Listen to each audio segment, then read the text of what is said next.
దేవుని ఘనమైన నామమునకు మహిమ ఘనత ప్రభావములు కలుగును గాక. వీక్షిస్తున్న మీ అందరికీ ప్రభువైన యేసుక్రీస్తు నామములో శుభాభివందనాలు తెలియజేస్తున్నాను. ఈరోజు మన దేవుని మహిమ కలిగిన మాటలు యోవేలు గ్రంథము 2వ అధ్యాయము 12వ వచనం. ఇప్పుడైనను మీరు ఉపవాసం ఉండి నా యొద్దకు రండి. ప్రియమైన దేవుని బిడ్డలారా, ఉపవాసం ఉన్నప్పుడు దేవుడు ఆయన మౌనంగా ఉండి మన ప్రార్థన ఆలకింపకుండా ఉండేవాడు కాదు. ఎందుకు ఇప్పుడైనా ఉపవాసం ఉండండి అని ఎందుకు అంటున్నాడంటే, గతంలో ఎన్నో మార్లు చెప్పుండొచ్చు దేవుడు, మనం వినలేదేమో.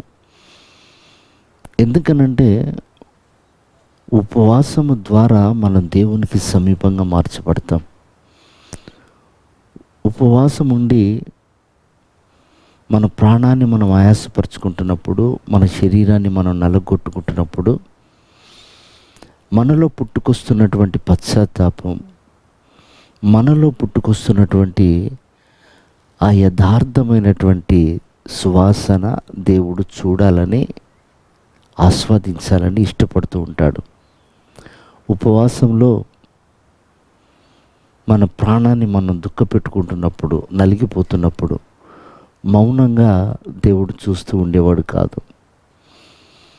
అందుకే దేవునికి దూరంగా పోయినటువంటి ప్రజలను అమితమైనటువంటి సమీపంగా వాళ్ళని పిలుచుకోవటానికి దేవుడు అంటున్నాడు, ఇప్పుడైనా మీరు ఉపవాసం ఉండండి.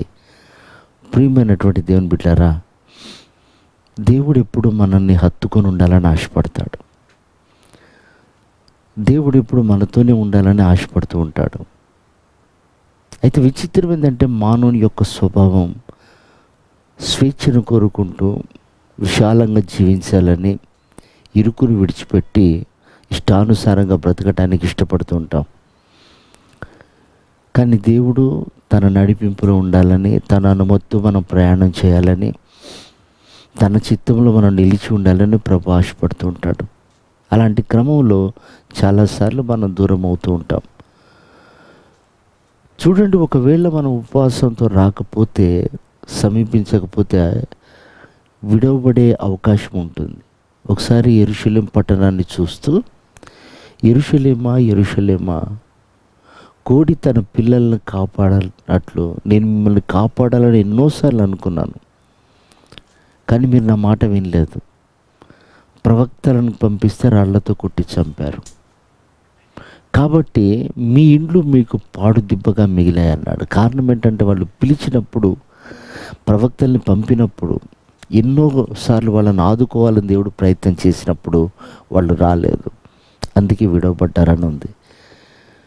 కనుక ఈ ఉదయకాలం ప్రభు మనతో చెప్పే విషయం ఒకటే, మనం దేవుణ్ణి మరిచి ఇష్టానుసారంగా జీవించినటువంటి బ్రతుకు ద్వారా కలిగిన నష్టం తొలగించబడి సమృద్ధితో, ఆశీర్వాదంతో ఇంకా ప్రభువుకు మేలుకరంగా జీవించటానికి మనం ఉపవాసం చేయగలిగితే, ప్రభు నిశ్చయంగా మనం మొరాలకించి మనల్ని మునుపటి కంటే అధికంగా తనకు సమీపంగా మార్చుకొని ఆయన రాకడికి మనల్ని సిద్ధపరుస్తారు. అట్లాంటి ఉన్నతమైన భాగ్యం ప్రభు మనందరికీ అనుగ్రహించి ఆయన రాకడికి సిద్ధపరచును గాక. ఆమేన్.